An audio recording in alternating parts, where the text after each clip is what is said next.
Muli kong babaybayin ang tabing dagat kung saan kami namasyal sa gilid ng tabing hapon. Muli kong dadamhin ang hangin at pupulutin ang mga sigay. Sasalatin ang mga ito na tila rosaryo ng mga kulita.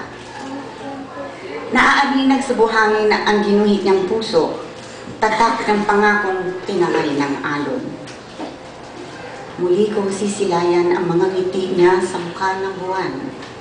Nalamparan itong munting isla.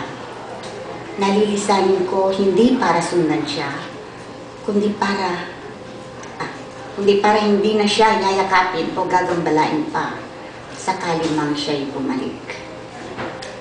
Binabagtas ko ang aming niyapakan at bahala na ako ang isla'y mapayapang lulubog sa puso ng dagat o lilitaw uli bilang bulkan dito sa munting isla ng aming mga